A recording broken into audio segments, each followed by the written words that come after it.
नमस्कार, स्वागत है आपका नादी विशेष में और मैं हूं आपके साथ पूनम जैन। आज हम बात करेंगे जिस तरीके से कॉलेज में लगातार रैगिंग के मामले बढ़ रहे हैं और आज जो छात्रा की मौत का मामला था उसमें कोर्ट ने जो है 5-5 साल की सजा सुनाई, 4 छात्राओं को साथ ही जुर्माना भी लगाया। तो इसी पर आज हम बात करने वाले हैं। मध्य प्रदेश की राजधानी भोपाल के एक निजी कॉलेज में रैगिंग से तंग आकर एक छात्रा के खुदकुशी करने के मामले में अदालत ने 4 छात्राओं को 5 साल की कैद और जुर्माने से दंडित किया है। यह संभवतः राज्य में रैगिंग के मामले में ऐसा पहला फैसला है जिसमें किसी को सजा सुनाई गई हो। वहीं कोर्ट के इस फैसले के साथ ही शिक्षा के क्षेत्र में एक बार फिर बहस छिड़ गई है कि प्रदेश में विश्वविद्यालय और सरकार के तमाम प्रयासों के बाद क्या रैगिंग के मामले में कमी आई है। इस सवाल का जवाब यूजीसी की एंटी रैगिंग हेल्पलाइन में की गई शिकायतों के आंकड़ों से मिलता है, जिसके आधार पर बीते 2 सालों से रैगिंग के मामले में मध्य प्रदेश दूसरे स्थान पर है और उत्तर प्रदेश पहले स्थान पर है। हालांकि कोरोना काल की वजह से शिकायतों में कमी तो आई है, लेकिन रैगिंग वही की वही है।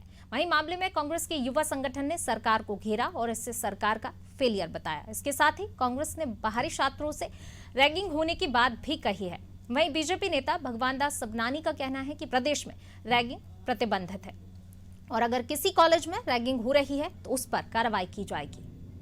कोरोना महामारी के बाद में ध्वस्त हो चुकी शिक्षा व्यवस्था को सुधारने के लिए कॉलेज और विश्वविद्यालय तो खोल दिए गए, परंतु मध्य प्रदेश में अन्य राज्यों से आने वाले छात्रों को जो मध्य प्रदेश में रहकर अपनी शिक्षा अर्जित करना चाहते हैं, उन लोगों के साथ में रैगिंग के मामले बढ़ते जा रहे हैं। मध्य प्रदेश की सरकार मौन है, किसी भी तरीके का अंकुश नहीं लगा पा रही है और निरंतर जिस हिसाब से मध्य प्रदेश पूरे देश भर में रैगिंग के मामले में प्रथम, द्वितीय, तृतीय स्थान पर, ये मध्य प्रदेश के लिए चिंताजनक हालात है। इसमें सुधार होना चाहिए। अगर ऐसा नहीं किया जाता है तो निश्चित ही एक छात्रों का उग्र आंदोलन खड़ा होगा, जिसका सामना मध्य प्रदेश की भाजपा सरकार को करना पड़ेगा।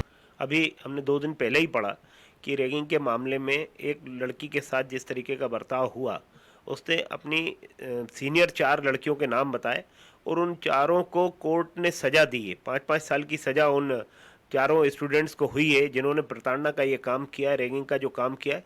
मध्य प्रदेश में रैगिंग पूरी तरीके से बंद है। इसके बाद भी अगर किन्हीं कॉलेजों में ये कार्य हो रहा है तो वो निंदनीय है और मध्य प्रदेश के उच्च शिक्षा मंत्री और कठोर कार्रवाई करेंगे। श्री मोहन यादव जी निश्चित रूप से किसी को बख्शेंगे नहीं। आंकड़ों के मुताबिक फरवरी 2020 से फरवरी 2021 के बीच आंकड़ों पर गौर किया जाए तो मध्य प्रदेश में रैगिंग की 25 शिकायतें दर्ज कराई गई हैं। वहीं इसी अवधि में उत्तर प्रदेश से 39 शिकायतें, महाराष्ट्र से 16, राजस्थान से 8 और गुजरात से 5 शिकायतें की गई हैं, जबकि छत्तीसगढ़ से 2 शिकायतें दर्ज कराई गई हैं। वहीं रैगिंग की आने वाली शिकायतों में से अधिकांश शिकायतें मेडिकल इंस्टीट्यूट से जुड़ी हुई हैं। इसका एक कारण यह भी है कि हायर एजुकेशन और डीटीई से जुड़े संस्थानों में अभी 100% स्टूडेंट नहीं पहुंच रहे हैं। हॉस्टल खाली पड़े हैं, जबकि मेडिकल इंस्टीट्यूट की स्थिति ठीक इससे उलट है। यहाँ के हॉस्टल्स भरे हुए हैं, इसलिए रैगिंग की शिकायतें भी इन्हीं संस्थानों से आ रही हैं। हालांकि इनमें से अधिकांश शिकायतों में जांच का निराकरण कर दिया गया है, जिससे यूजीसी ने इन शिकायतों को क्लोज कर दिया है।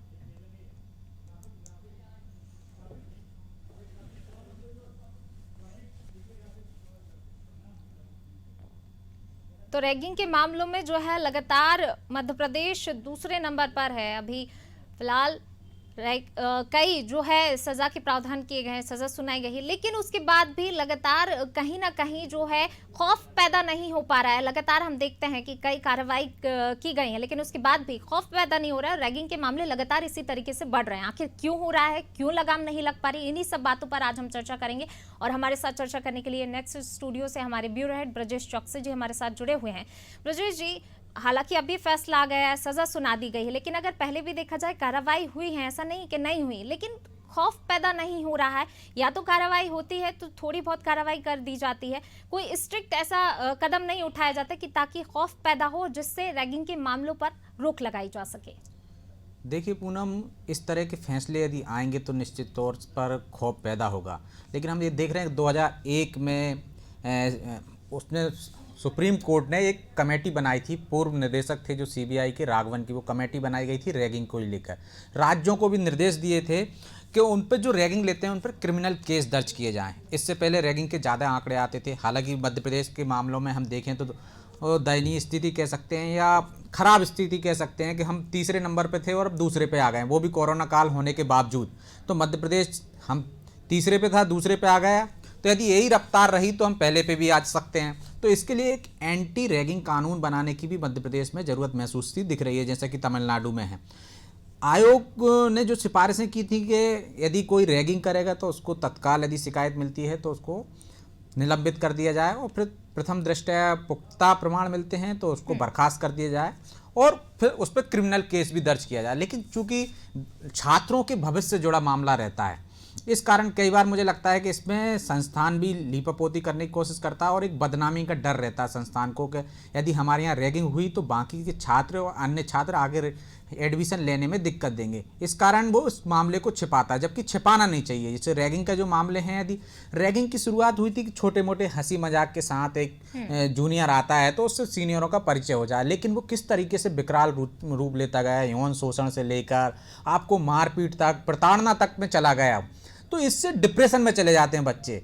यदि हम देखें तो मध्य प्रदेश में भी अभी नवंबर में ही जबलपुर मेडिकल कॉलेज का एक मामला था जिसमें वो एक सुसाइड कर लिया है, उसके छात्रों पर आरोप मामला दर्ज हुआ है। लेकिन कितनी परिस्थितियां गुजर जाती हैं, सोशल मीडिया के माध्यम से परेशान करते हैं आजकल सीनियर छात्र। तो एक निगरानी कमेटी जो रहती है, इसमें मुझे लगता है प्रबंधन पर भी कार्रवाई होना चाहिए। जैसे भोपाल का मामला देखें हम, 8 साल पुराने इस मामले में छात्राओं पे तो सजा हुई है, 5-5 साल की सजा हुई है। उनमें कुछ छात्राएं ऐसी हैं जिनकी शादी हो गई है, बच्चे हैं, एक का तो 1.5 साल का बच्चा है, उसको लेके जेल जाना पड़ा है उनको, और एक सिविल सर्विसेज की तैयारी कर रही थी, उस पर भी अब वो आगे नहीं कर पाई क्योंकि परीक्षा में शामिल नहीं हो पाएगी क्योंकि आपराधिक मामले में सजा हो चुकी है। तो इस तरह से लोग, बच्चों का भविष्य भी खराब होता है। तो जिन लोगों के साथ ऐसी घटनाएं हुई हैं तो उनको देखते हुए एक तो जागरूकता अभियान चलाना चाहिए कॉलेज में, जैसे जूनियर और सीनियरों का मिलाप करने की कोई व्यवस्था किया जाना चाहिए।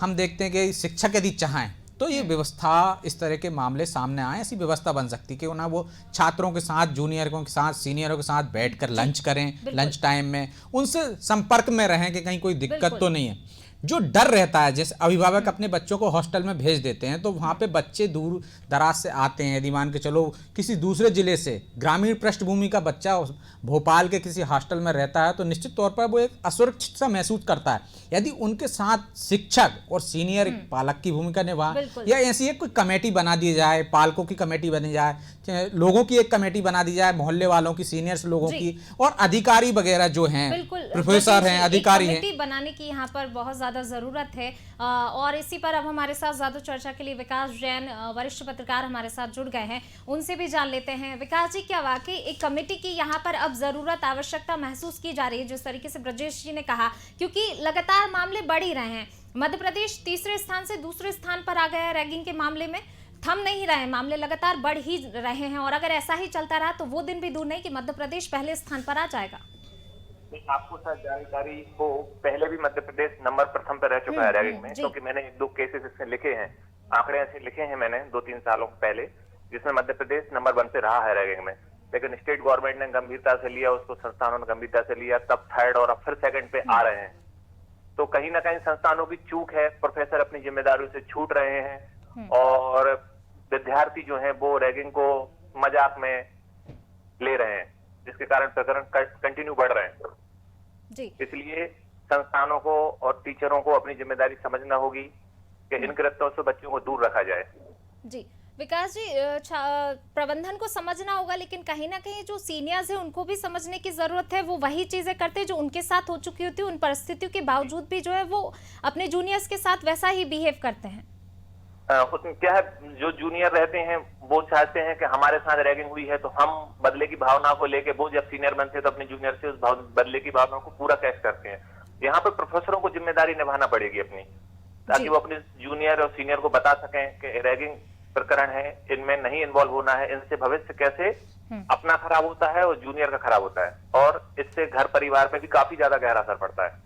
क्योंकि अभी जो हाल में जो 4 बच्चों पे जो जजमेंट आया है, आप माने ना माने उन बच्चों का भविष्य खराब हुआ है, लेकिन उनके परिवार वालों को कैसी समस्याओं का सामना करना पड़ रहा है ये हमको अच्छे से मालूम है।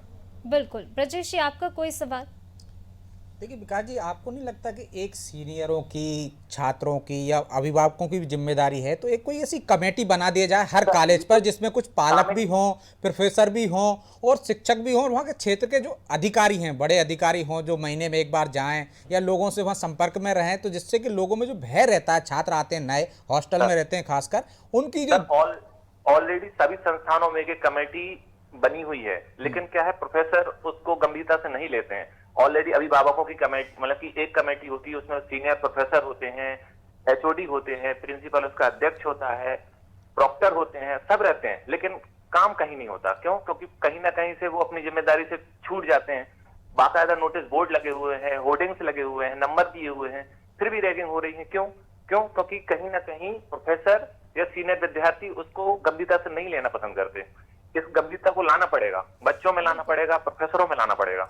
जी विकास जी, शुक्रिया इस चर्चा के लिए। तो बिल्कुल ब्रजेश जी, जो है गंभीरता की यहाँ पर ज़रूरत है। और अब हमारे साथ NSUI से विवेक त्रिपाठी जी हमारे साथ जुड़ गए हैं। विवेक जी, बहुत स्वागत है आपका। जी नमस्कार। विवेक जी, रैगिंग के मामले लगातार बढ़ रहे हैं। हालांकि सजा का जो है प्रावधान, अब सजा दी गई है, लेकिन फिर भी इससे पहले भी कई कार्रवाई देखी है, लेकिन उन कार्रवाई जो है असर नहीं दिखाई दे रहा है उन कार्रवाइयों का। लगातार मामले रैगिंग के बढ़ रहे हैं, आखिर ऐसा क्यों? देखिए, मध्य प्रदेश रैगिंग के मामले में पूरे देश भर में टॉप पे है। कोरोना महामारी के बाद में जिस तरीके से शिक्षा व्यवस्था ध्वस्त हो चुकी थी और उसको दोबारा पटरी पे लाने के लिए प्रयास चल रहा है। और नियम है, परंतु नियम का जब तक कड़ाई से पालन नहीं किया जाता है तब तक रैगिंग पे रोक लगाना मध्य प्रदेश में संभव नहीं होगा। मध्य प्रदेश में अधिकांश जो छात्र है वो अन्य राज्यों से शिक्षा अर्जित करने मध्य प्रदेश में आता है, परंतु यहाँ पे विगत एक लंबे समय से रैगिंग के जो मामले दर्ज हुए जा रहे हैं, जैसे अभी आपने देखा होगा रिसेंटली एक रैगिंग के मामले में सजा हुई है, वो भी छात्राओं को सजा हुई है। तो निश्चित ही मैं समझता हूँ सिर्फ फॉर्म भरा लेने से या नियम बना लेने से रैगिंग खत्म नहीं होगी। उस पर जब तक हम कड़ाई से पालन नहीं करेंगे नियमों का, तब तक रैगिंग पे रोक लगाना संभव नहीं है। और मध्य प्रदेश की सरकार को मैं आपके चैनल के माध्यम से सुझाव देना चाहता हूँ कि मध्य प्रदेश में दोबारा जब कैंपस खुले तो हमें ऐसा माहौल बनाना पड़ेगा ताकि रैगिंग पे हम अंकुश लगा सकें। जी बिल्कुल, अंकुश लगाने की यहाँ पर बहुत ज़्यादा ज़रूरत है। और अब हमारे साथ ABVP से शालिनी जी हमारे साथ जुड़ गए हैं। शालिनी जी, बहुत स्वागत है आपका। जी बहुत बहुत धन्यवाद आपका। जी शालिनी जी, जैसा कि विवेक जी ने कहा कि अंकुश लगाने की यहाँ पर ज़रूरत है, कोशिश भी की जाती है, लेकिन अंकुश लग नहीं पा रहा है घटनाओं पर। लगातार घटनाएं सामने आ रही हैं। जी जैसे कि हम सबको विदित है कि अभी मध्य प्रदेश में वर्ष 2021 में अभी तक 10 मामले दर्ज हो चुके हैं रैगिंग से। तो कहीं ना कहीं हमारे ध्यान में आता है कि जिस प्रकार सरकारों ने रैगिंग के लिए कई प्रकार के कानून बनाए हैं, कई प्रकार की धाराएं भी लगाने का प्रयास किया। अभी हाल ही में भी कुछ लड़कियों को सजा हुई है उसको लेकर के। तो कहीं ना कहीं हमें सबसे पहले छात्रों की मानसिकता सुधारने की जरूरत है। जिस प्रकार अधिकांश रैगिंग के केस मेडिकल के स्टूडेंट या इंजीनियरिंग के स्टूडेंट के आते हैं, तो ऐसे विद्यार्थियों की मानसिकता सुधारने के लिए या तो उनकी मानसिकता को ठीक करने के लिए वहीं के प्रोफेसर कुछ ऐसे सेमिनार्स आयोजित करें या कॉलेजेस में ऐसे प्रकार के नियम वहां पर लगाए जाए कि इन लोगों को कहीं भी फिर भविष्य में कहीं भी प्रवेश नहीं दिया जाए किसी भी कॉलेज में पढ़ाई के लिए ऐसे विद्यार्थियों को। जी शालिनी जी और विवेक जी, आप दोनों से मेरा एक सवाल कि चाहे NSUI हो चाहे ABVP हो, आप लोग अपने अपने पार्टी की छात्र इकाई का प्रतिनिधित्व करते हैं, लेकिन फिर भी आप लोगों की तरफ से कोई एक अहम कदम, कोई बड़ा आंदोलन इस तरीके का क्यों नहीं चलाया जा रहा? क्यों छात्रों की मानसिकता अभी भी वैसी की वैसी है? जी मैं बताना चाहूंगी आपको कि जब तक मध्य प्रदेश की किसी भी महाविद्यालय में ऐसी प्रताड़ना का या ऐसे कृत्य सामने आए कि कहीं ना कहीं विद्यार्थियों को कई जगह तो ये भी सुनने में आता है कि मादक पदार्थों का सेवन करने के लिए भी फोर्स किया जाता है सीनियरों के द्वारा जूनियर्स को। तो विद्यार्थी परिषद में समय समय पर जब भी ऐसे रैगिंग के केस आए तो चाहे वो विश्वविद्यालय हो या महाविद्यालय हो या विद्यालय हो, वहाँ पे प्रदर्शन कर सरकार को बताया है कि इन लोगों पर तुरंत कार्रवाई हो।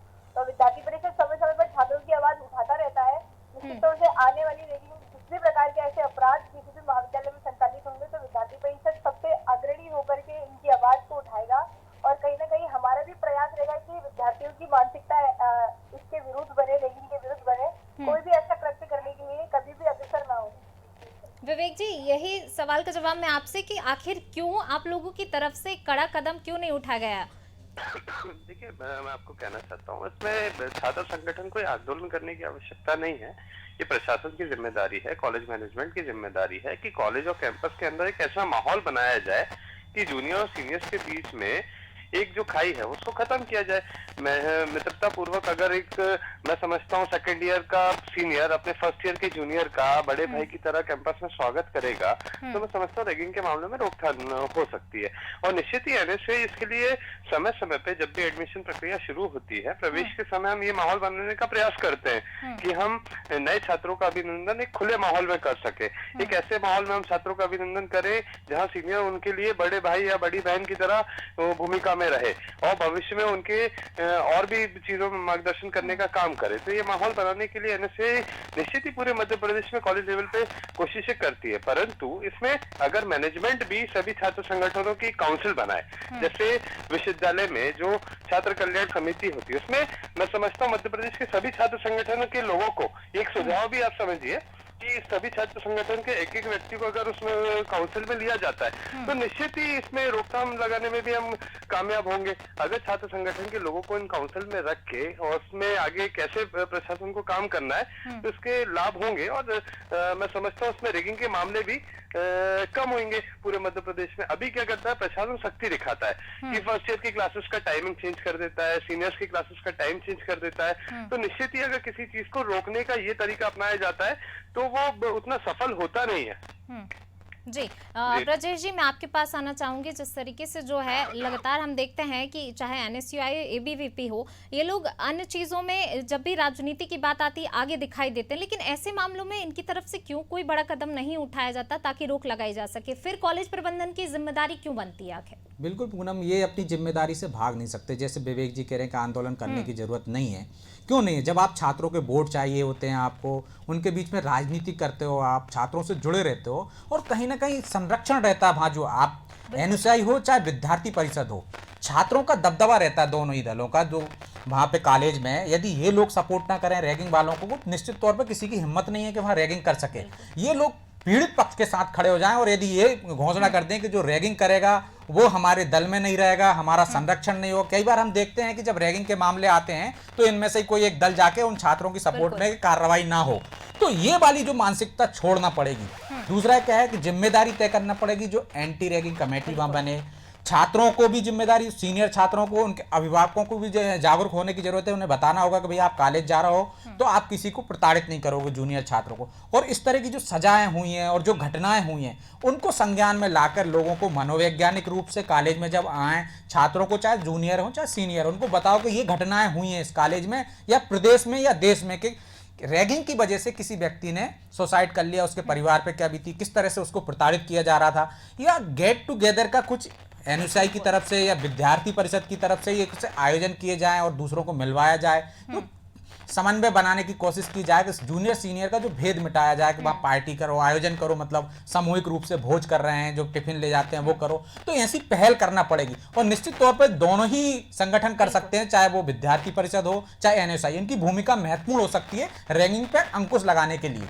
बिल्कुल विवेक जी, शालिनी जी, आप लोगों की भूमिका महत्वपूर्ण है, ये चीज आपको भी समझना होगी, जिम्मेदारी भी। क्या आप दोनों संगठन से ही मेरा सवाल है कि आप लोगों का सिर्फ राजनीति करना ही उद्देश्य है? अगर कोई मामला ऐसा आ रहा है, आप अन्य मामलों में जो है आगे आ जाते हैं, लेकिन जब रैगिंग की बात आती है तो वही मैं बोल रही हूँ, फिर से वही घूम फिर के बात आती है कि आपकी तरफ से क्यों कोई कड़ा कदम नहीं उठाया जाता? क्या सिर्फ कॉलेज की जिम्मेदारी है, कॉलेज प्रबंधन की? अगर आप अन्य मामलों में आगे आते तो फिर इन मामलों में क्यों अपनी आवाज बुलंद नहीं करते? शालिनी जी, सबसे पहले आपसे जवाब लेना चाहूंगी। जी, मैं आपको बताना चाहूंगी कि जब यदि छात्र सुरक्षा की बात आती है तो विद्यार्थी परिषद ही वो संगठन है कि जो पूरे देश भर को ये बताता है कि हमें कानूनों को लागू करवाना तो जरूरी है, पर कहीं ना कहीं छात्राओं को आत्म सुरक्षा के गुर भी सिखाना जरूरी है। तो विद्यार्थी परिषद ने देश भर की 8 लाख छात्राओं को आत्म सुरक्षा के गुर सिखाए हैं। यही रैगिंग का जब मुद्दा आता है तो विद्यार्थी परिषद कभी भी रैगिंग वाले मुद्दे पे किसी भी छात्र का पक्ष लेने नहीं गई है। विद्यार्थी परिषद कहीं ना कहीं उस पीड़ित छात्रा या पीड़ित छात्र के समर्थन में खड़ी रही है। कभी भी विद्यार्थी परिषद के किसी भी कार्यकर्ता ने ऐसा कृत्य करने की कोशिश नहीं की है। फिर भी जब भी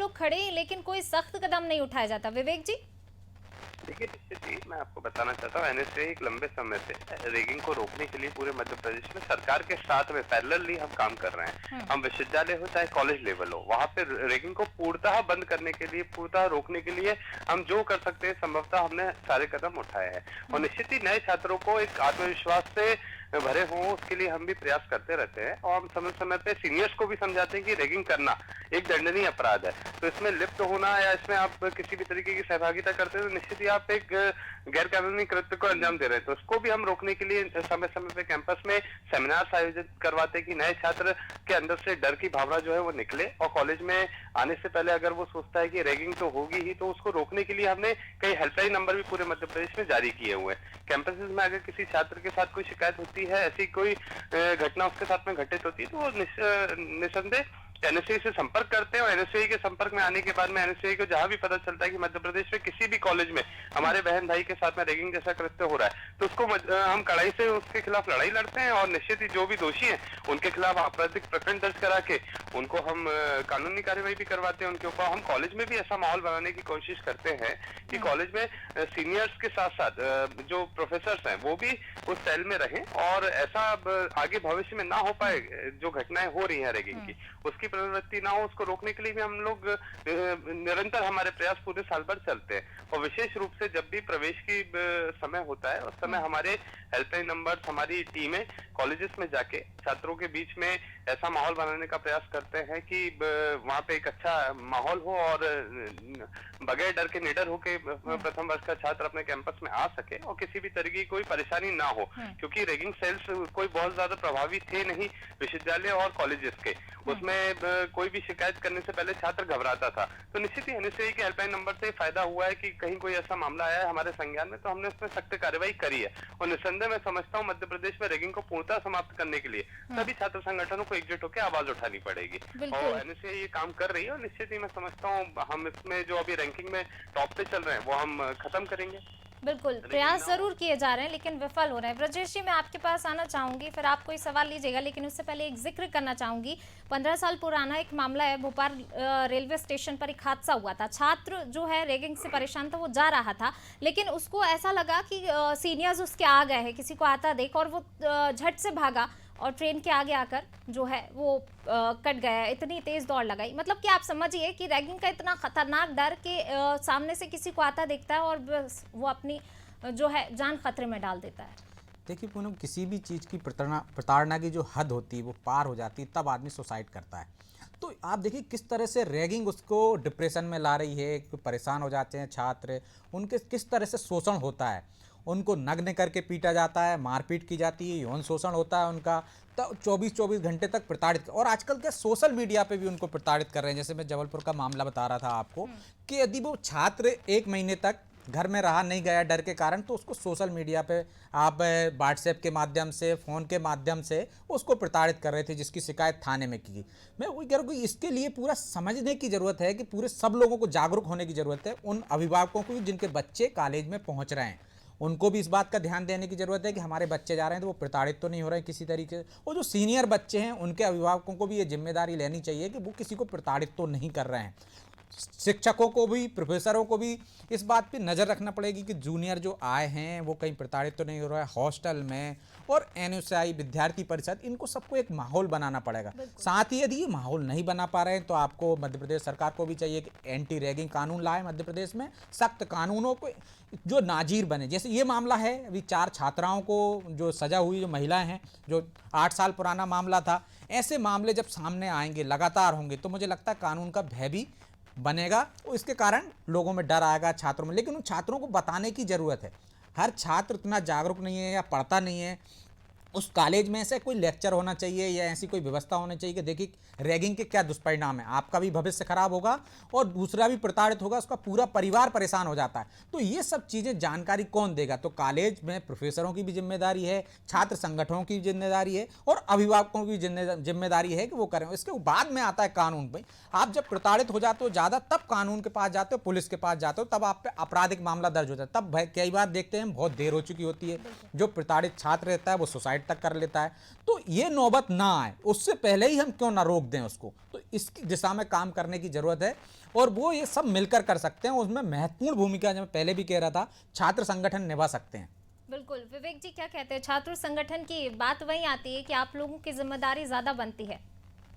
नहीं, हम हमारी जिम्मेदारी समझते हैं और हमारी जिम्मेदारी के अनुरूप रैगिंग को रोकने के लिए प्रभावी तरीके से पूरे कैंपस में काम कर रहे हैं। हम प्रभावी तरीके से यहाँ पे छात्रों के बीच में ऐसा एक माहौल बनाने का प्रयास कर रहे हैं कि निडरता के साथ वो कैंपस में अपने पढ़ाई जारी रख सके और कहीं किसी छात्र के साथ अगर कोई रैगिंग का कृत्य होता है तो निडरता के साथ में उसकी शिकायत कर सकता है और शिकायत होने के बाद उसमें त्वरित कार्यवाही हो ताकि सीनियर्स को भी डर रहे कि हमें रैगिंग की पुनरावृत्ति नहीं करनी है। इसको लेके एनएसयूआई कड़े नियम यहाँ पे बना रही है और एनएसयूआई की पूरी टीमें कॉलेज और विश्वविद्यालय स्तर पे काम कर रही है। जी विवेक जी, शालिनी जी आपकी प्रतिक्रिया। जी, जैसा कि अभी भाई साहब ने बताया है कि कहीं ना कहीं कैंपसों में पीड़ित विद्यार्थी को भी पहले ही दिन बताना जरूरी है कि किस प्रकार के छात्र उनसे रैगिंग कर रहे हैं। तो वास्तव में ये बात भी सत्य है कि जो छात्र उनके साथ रैगिंग कर रहे हैं यदि वो पहले दिन उनकी शिकायत दर्ज कराते हैं तो वो ठीक रहेगा। कई बार ऐसा भी होता है कि कोई विद्यार्थी जब वो बहुत ज्यादा प्रताड़ित हो जाता है तो या तो आत्महत्या कर लेता है या कुछ उसके साथ गलत कृत्य हो जाता है, उसके बाद वो शिकायत करते हैं। तो हम कैंपस में ऐसा भी वातावरण बनाए कि यदि आपको थोड़ा बहुत ही लगता है कि ये प्रताड़ित करता है कोई विद्यार्थी या उसको रास्ते में रैगिंग करता है या किसी छात्रा के, अभी मैंने एक केस पढ़ा था कि एक छात्रा के मेडिकल स्टूडेंट की छात्रा थी तो उसके कमरे में कंकाल फेंक दिया गया और उसका लॉक लगा दिया गया तो वो घबराहट से मर गई। तो ऐसे कृत्यों को रोकने के लिए भी छात्रावास है। ऐसे छात्रावासों में भी कहीं ना कहीं वार्डन को भी ध्यान रखना चाहिए कि किस प्रकार सीनियर के साथ बर्ताव कर रहे हैं। तो हम लोग भी कैंपसेस में ये माहौल बनाएंगे कि आपको जरा भी आशंका होती है किसी भी विद्यार्थी पे तो वो पहले ही दिन बताने का प्रयास करें। अंतिम परिणाम तक जब वो आत्महत्या करने की कोशिश करते हैं तब तक हम लोगों को थोड़ा देर हो जाती है। तो इस वर्ष 2021 में किस प्रकार का वातावरण हम लोग अच्छा कैंपस में बना सके, ऐसा विद्यार्थी परिषद का प्रयास रहेगा। जी चलिए शालिनी जी, शुक्रिया हमसे चर्चा करने के लिए। साथ ही विवेक जी आपका भी शुक्रिया इस चर्चा में शामिल होने के लिए और ब्रजेश सर आपका भी शुक्रिया इस चर्चा में शामिल होने के लिए। तो बिल्कुल जो है जिम्मेदारी छात्र संगठनों के विवेक त्रिपाठी जी या फिर एबीवीपी से शालिनी वर्मा, जो इन्होंने कहा है कि बिल्कुल अपनी जिम्मेदारी निभाएंगे, लेकिन आखिर अभी तक क्यों नहीं निभाई जा रही इस तरीके की जिम्मेदारी, अपनी जिम्मेदारी को क्यों नहीं समझा जा रहा है। लगातार मामले बढ़ रहे हैं, कहाँ कहाँ कमियां हैं पता है कि कहाँ कमियां हैं। प्रबंधन की बात की जाए उससे पहले छात्र संगठनों का भी फर्ज बनता है कि अगर रैगिंग के मामले बढ़ रहे हैं तो वो अपनी जिम्मेदारियां तय करें, अपनी जिम्मेदारियां समझें। साथ ही कॉलेज प्रबंधन को भी समझना होगा कि सीनियर्स जो हैं वो उस चीज को भुगते हुए बैठे तो वो आने वाले जूनियर्स के ऊपर भी वही प्रेशराइज करते हैं, वही मामले जो है वही बातों को दोहराते। जाहिर तौर पर समझने की बात है कि छात्रों को भी समझना होगा, सीनियर्स को समझना होगा, साथ ही कॉलेज प्रबंधन को भी एक हेल्दी माहौल देने की यहाँ पर जरूरत है ताकि रैगिंग के मामलों पर रोक लगाई जा सके। लगातार मामले बढ़ रहे हैं, कॉलेज प्रबंधन को सख्त यहाँ पर सख्ती के साथ साथ जो है अपनी एक माहौल देने की भी जरूरत यहाँ पर है। तो चलिए फिलहाल इस पेशकश में बस इतना ही और मुझे दीजिए इजाजत। लगातार खबरों के लिए बने रहिए नादी टीवी के साथ। नमस्कार।